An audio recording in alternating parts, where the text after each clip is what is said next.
O Senhor esteja convosco.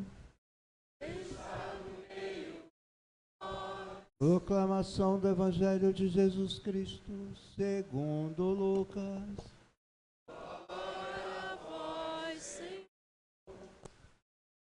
Naquele tempo, Jesus, cheio do Espírito Santo, voltou do Jordão e no deserto ele era guiado pelo Espírito. Ali foi tentado pelo diabo durante 40 dias. Não comeu nada naqueles dias e depois disso sentiu fome. O diabo disse então a Jesus: se és filho de Deus, manda que esta pedra se mude em pão. Jesus respondeu: a Escritura diz, não só de pão vive o homem.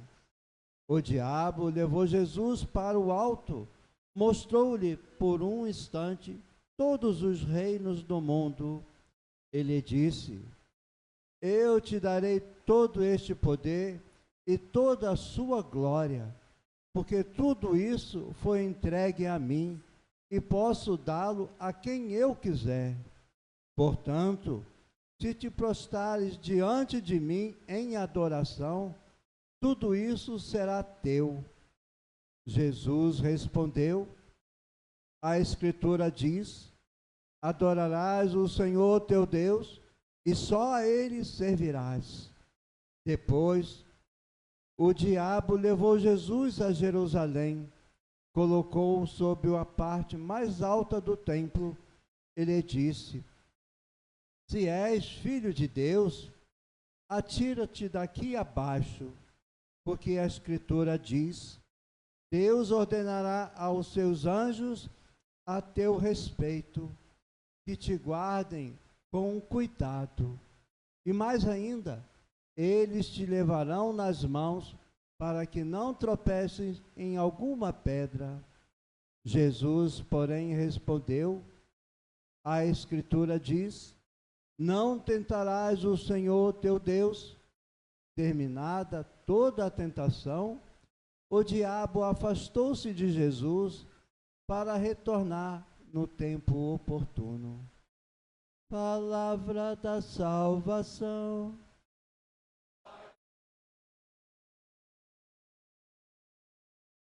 Obrigado, meu caro diácono, caros irmãos. Estamos começando então esse tempo da Quaresma, 40 dias de preparação para a Páscoa, recordando os 40 anos do povo caminhando no deserto rumo à terra prometida. E hoje no Evangelho a gente tem, no início do ministério de Jesus, também uma espécie de Quaresma que ele faz, 40 dias em oração. Logo depois de batizado por João Batista, Jesus se recolhe ao deserto, impelido pelo Espírito Santo, que tinha acabado de vir sobre ele no batismo. Ele é impelido ao deserto para se colocar em oração, no lugar de privações, um lugar onde ele não vai ter tantas coisas, no deserto, não tem nem o que comer, mas também ali naquele silêncio, fora do barulho do mundo, se recolhe em oração e comunhão com Deus, como nós somos chamados a fazer. Mas atenção, ali nesse momento, ele é tentado por Satanás. Primeira reflexão que fica para nós é essa: se Satanás teve a ousadia de tentar até o Filho de Deus, até Jesus, é claro que vai nos tentar também. Então estejamos atentos, estejamos prevenidos contra isso, e virão tentações a nós na nossa vida. Não por acaso a gente reza no Pai Nosso: não nos deixeis cair em tentação, livrai-nos do mal, livrai-nos do maligno. Na verdade é a palavra original, a gente na liturgia, no nosso dia a dia diz livrai-nos do mal, mas é livrai-nos do maligno, exatamente dele, né? E uma outra coisa que a gente vê aqui, já um primeiro ensinamento, é como vencê-lo. Jesus se deixando tentar por Satanás e o vencendo, ele nos dá a chave, nos dá o caminho, a fórmula, a senha para vencer Satanás. São 3 tentações, ele é insistente, não desiste logo, e Jesus as vence nas 3 ocasiões, com a palavra de Deus. Vocês viram, né? Jesus cita a Escritura, ele conhece muito bem a Escritura que se realiza nele. A boca fala que o coração está cheio. E assim também nós somos chamados a conhecer as Escrituras, conhecer a palavra de Deus, ouvir com atenção a palavra de Deus, guardar no coração, guardar na memória, para ter ela nos lábios sempre, ouvir repetidamente, com insistência, que a gente esquece, é importante recordar, estar sempre lembrando, estar sempre com ela viva, alerta, justamente para a gente poder defendê-la como um escudo da fé. Olha aqui, a segunda leitura diz, aqui São Paulo está citando, lá o Antigo Testamento, Moisés dizendo, a palavra está perto de ti, a palavra de Deus, a lei de Moisés, não está longe, ela está em tua boca e em teu coração, para que a possas cumprir. E aí São Paulo aplica essa palavra a Jesus, e diz, esse Jesus é essa palavra próxima a nós, que deve estar sempre no nosso coração, e nos nossos lábios, na nossa boca. As tentações, né? A primeira tentação de Satanás a Jesus, se és filho de Deus, manda que esta pedra se mude em pão. Então parece algo simples ali, nem é uma tentação tão descarada, uma coisa talvez que estava ao alcance de Jesus. Você não está com fome, 40 dias sem comer, você não é o filho de Deus? Manda que essas pedras se transformem em pão, para você se alimentar. E aí Jesus não cai nessa tentação, ele reconhece ali a tentação e responde com a palavra de Deus, não só de pão vive o homem. Qual era a tentação? Como entender essa tentação? Que tentação é essa? Está claro aqui, vocês vão concordar comigo com certeza, a tentação é a de Jesus usar o seu poder em seu próprio benefício. E Jesus nunca caiu nessa tentação, de usar o seu poder, a sua força em seu próprio benefício. Talvez se nós tivéssemos o poder de Jesus, nós o fizéssemos. Se nós pudéssemos multiplicar pães, transformar água em vinho, ressuscitar um morto, talvez nós usássemos esse poder em nosso próprio benefício. Jesus não cai nessa tentação. Ele não usa o seu poder para si, ele só usa o seu poder para os outros. Queria chamar a atenção que aqui Jesus não transforma pedras em pães, mas depois no seu ministério, mais de uma vez, Jesus vai multiplicar uns poucos pães e alimentar uma multidão, sem ninguém pedir. Ele se antecipa, essa multidão aqui está comigo há 3 dias, não tem nada para comer, não posso dispensá-lo sem dar o que comer, e ele com 5 pães multiplica, olha aí, ele usa aquele milagre em favor dos outros, não para si. O amor não busca os seus próprios interesses, mas para atender os outros ele o faz. Esse mesmo Jesus que não transformou uma pedra em pão, depois alimenta aquela multidão. Por quê? Porque eles tinham ido a Jesus para ouvi-lo, olha aí, para ouvi-lo. E aí depois Jesus sacia de pão. Buscar em primeiro lugar o reino de Deus e a sua justiça, e o resto vai vir por acréscimo. Como é a continuação desse texto aqui, que Jesus usa? Não só de pão vive o homem, mas de toda a palavra, olha aí, que sai da boca de Deus. Então, como a gente precisa buscar essa palavra, e Deus vai cuidar de nós, vai depois nos saciar. Outra coisa que eu queria chamar a atenção, aqui Jesus já era adulto, 30 anos de idade, quando ele começa o seu ministério público. Até aqui, como que ele tinha comido o seu pão? Jesus comia o seu pão, não transformando pedras em pães, ou estalando o dedo e fazendo aparecer. Não, Jesus comia o pão com o suor do seu rosto, exatamente como nós fazemos. Aprendeu a profissão do seu pai, carpinteiro, e era ali no trabalho com o suor do seu rosto que ele comia o seu pão. Olha como ele mostra o valor e a dignidade do nosso trabalho e do dinheiro que a gente ganha com o nosso trabalho e nos sustentamos a nós e as nossas famílias. Olha aí. Então, não só de pão viveu, mas da palavra de Deus. Que ensinamento de Jesus para nós aqui, como se une a nós. Depois, na segunda aqui, o diabo vai se revelando, ele vai se entregando, né? A gente vai percebendo isso. Quando a gente fala, a gente se revela. Quando a gente fala, a gente mostra qual é a nossa opinião, o que a gente acha, o que a gente pensa da vida, das coisas, não é isso? Quando a gente fala, a gente se revela. O diabo também, ele vai falando e vai se entregando. Aqui na segunda ele já se entrega, olha aqui.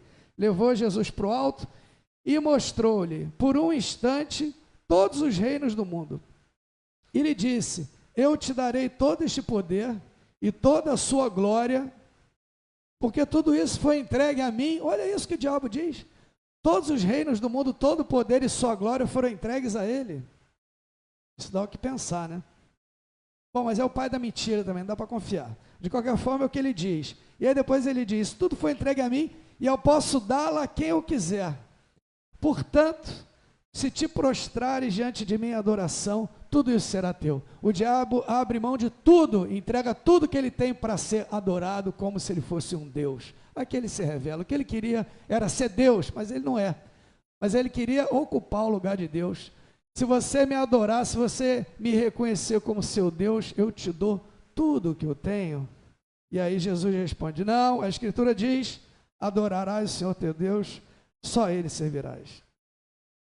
Queria trazer aqui um comentário do padre Antônio Vieira a esse texto. Ele faz uma homilia, um sermão interessante, e aí ele pega um detalhezinho, ele como que dialoga com Satanás, ou pelo menos ele provoca Satanás. Ele diz assim, porque diz assim, o diabo levou Jesus para o alto, mostrou-lhe por um instante todos os reinos do mundo. Aí ele diz assim, o diabo, você não me leva a mal, né? O senhor é o tentador, mas você não está sabendo atentar a Jesus direito. Pô, você pode melhorar isso. Cadê, né? Vamos melhorar essa tentação. O Senhor mostrou a Jesus por um instante todos os reinos do mundo, sua glória, seu poder. Não. Aí Jesus resiste. Estende um pouco mais. Provoca um pouquinho mais. Quem sabe ele cai, né? Ele já está aí 40 dias. Deixa uma tarde inteira. Mostra essa glória do mundo, sei lá, uns 3 dias seguidos. Você mostrar um instante só, a sua tentação fica muito fraca. Não estou acreditando. Você tem que ser melhor para tentar Jesus. Vamos provocar melhor aí. O que está acontecendo, né? E ele fica provocando ele, Satanás, nesse sentido. E depois ele mesmo responde. Ele diz assim, mas eu sei, Satanás, por que você só mostra por um instante todos os reinos do mundo, o seu poder e a sua glória? É porque no fundo você sabe que todo o poder e toda a glória do mundo duram não mais do que um instante. Perfeito, né? Olha aí. Então, não dá para você mostrar por mais tempo. Só dá para mostrar por um instante, porque só dura um instante. Então, atenção a isso. Estejamos atentos, meus irmãos. Jesus, depois no Evangelho, vai nos ensinar que adianta o homem ganhar o mundo inteiro se vier a perder a sua alma, perder a sua própria vida. O que Jesus nos mostra com isso? Que a nossa vida, de cada um de nós, vale mais do que o mundo inteiro. O mundo inteiro é só o palco onde Deus coloca o seu ator. Esse sim, sua imagem e semelhança, o seu Filho amado, o ser humano. Nós somos eternos e chamados à eternidade. O céu e a terra vão passar. E haverá novos céus e nova terra. Então não nos esqueçamos disso, né? Saber onde é que a gente tem que colocar o nosso coração em Deus, né? E aí a terceira aqui, né? Aqui na terceira, aí ele se entrega totalmente. Aqui o diabo deixa cair a máscara. Aqui ele se revela plenamente. E alguns autores espirituais, desde os padres da igreja, vão mostrar que aqui o diabo mostra, inclusive, o motivo da sua revolta contra Deus. Ele cita a Escritura. Olha isso, o diabo citando a Escritura. Como é que ele perverte, como é que ele distorce, corrompe a Escritura. Ele cita esse salmo que nós lemos hoje, Salmo 90 ou 91, um salmo de confiança, que é um dos mais conhecidos e mais repetidos, sem dúvida. E não é para menos, porque é um salmo de confiança em Deus, um salmo de proteção à sombra do Altíssimo. E ele diz aqui, olha, se você é o Filho de Deus, subiu lá no alto do templo, ponto mais alto, atira-te daqui para baixo, porque diz a Escritura, ele cita o salmo, Deus ordenará aos teus anjos a teu respeito. Olha aí o diabo se entregando. Isso aqui que ele não gostou. Deus deu uma ordem aos seus anjos. Ele não gostou dessa ordem. Para em todos os caminhos te guardarem, te levarem com cuidado. Eu vou cuidar dessa criatura fraca que é o ser humano, desse ser desprezível, fraco, inconstante, infiel. Eu vou cuidar do ser humano? Não. Sou muito maior que ele, tenho muito mais dons, mais talentos, para ficar guardando uma criatura desprezível como essa. Por isso, inimigo de Deus e inimigo da humanidade. E diz mais, ele continua, e mais ainda, eles te levarão nas mãos para que não tropeces numa pedra, para você não, olha aí, então, o cuidado ali para você não tropeçar, né? E aí é contra isso que o diabo se revolta. E aí Jesus diz, não vou me atirar lá do alto, porque a Escritura diz, não tentarás o Senhor teu Deus. Meus irmãos, o próprio fato do diabo citar o Salmo mostra a força que ele tem. E nós precisamos entender, sem a distorção que o diabo faz, que proteção é essa. Olha o que diz esse salmo: quem habita ao abrigo do Altíssimo, vive à sombra do Senhor Onipotente, diz ao Senhor: sois meu refúgio e proteção, sois o meu Deus no qual confio inteiramente. Uma confiança plena em Deus, uma fé firme, sem mistura de erro, sem mistura de dúvida, confiança inteiramente em Deus, ali, ó, sem reserva. Nenhum mal há de chegar perto de ti, nem a desgraça baterá à tua porta. Se isso acontece, né? Ao seu lado eu estarei em suas dores. Deus vai estar conosco. Por isso, porque o Senhor deu uma ordem a seus anjos para em todos os caminhos te guardarem, vão te levar em suas mãos para o teu pé não tropeçar, não se ferir numa pedra. E aí você vai vencer até a cobra e serpente, pisarás sobre leões, porque a mim se confiou e de livrá-lo, protegê-lo, pois meu nome conhece. Ao invocar-me, hei de ouvi-lo e atendê-lo. Ao seu lado eu estarei em suas dores. Deus estará ao nosso lado nas nossas dores. Então é preciso entender isso aqui, né? Nenhum mal há de chegar perto de ti, nem a desgraça baterá à tua porta. Meus irmãos, isso não significa que se nós confiarmos inteiramente em Deus, Deus vai colocar uma bolha em volta de nós e nada de ruim vai nos acontecer. Eu não vou ser assaltado, eu não vou sofrer nenhuma violência, nenhuma injustiça, eu não vou perder meu emprego, eu não vou ficar doente, nem as pessoas que eu amo, porque Deus vai me proteger, nenhum mal de uma desgraça vai acontecer, eu não vou tropeçar numa pedra. Claro que não. Vamos entender. Um exemplo, poderíamos chegar em números, pegar o exemplo de João Batista, fiel, íntegro, o tempo todo ali, a mão de Deus estava com ele, preparou o caminho para o Senhor, maior dos nascidos de mulher, foi preso injustamente por Herodes, sendo inocente. Depois ele foi degolado por causa lá de uma dança lá da filha de Herodíades. Digo a vocês, meus irmãos, sem medo de errar, nenhum mal aconteceu com João Batista. Nenhuma desgraça aconteceu na sua vida e ele não tropeçou em nenhum momento. Firme e fiel a Deus o tempo todo. Está na glória junto de Deus. Olha aí. Não aconteceu nenhuma desgraça, nenhum mal na sua vida. Vamos olhar para Jesus, né, para quem João Batista aponta. Jesus crucificado, condenado pelo seu povo, rejeitado, tratado com zombaria, cuspido, abandonado pelos seus discípulos, traído por um deles, sentindo dores atrozes na cruz depois de ser flagelado, sepultado, colocado o cadáver ali no colo de sua mãe, sepultado. Nenhuma desgraça aconteceu com Jesus. Nenhum mal aconteceu com Jesus na sua vida. Jesus não tropeçou em nenhuma pedra, em nenhum momento. Não o tropeço é isso, é o pecado, né? Tropeçar, sair da vontade de Deus. Em nenhum momento Jesus saiu da vontade de Deus. Essa é a desgraça, é o pecado, é a falta de fé, é a dúvida, é se afastar de Deus que nos leva a fazer mal aos irmãos e assim por diante. É isso sim, esses são os males, as desgraças na nossa vida. A Virgem Maria de pé junto à cruz, vendo seu filho inocente ser morto injustamente, permaneceu de pé, íntegra. Meus irmãos, nenhuma desgraça jamais aconteceu na vida daquela que é cheia de graça. Nenhum mal jamais aconteceu com Maria. Nenhum tropeço na sua vida. Imaculada, permaneceu de pé ali. Então vamos entender o que o Salmo diz. E vamos pedir essa graça, né? Em qualquer situação, em qualquer momento, confio em Deus inteiramente. Eu sei que Deus está comigo. Se eu for fiel a Ele, procuro colocar nele a minha esperança, nele a minha confiança. Eu não tenho o que temer, confio inteiramente. E eu posso aqui ouvir essa última frase do Salmo: ao seu lado eu estarei em suas dores.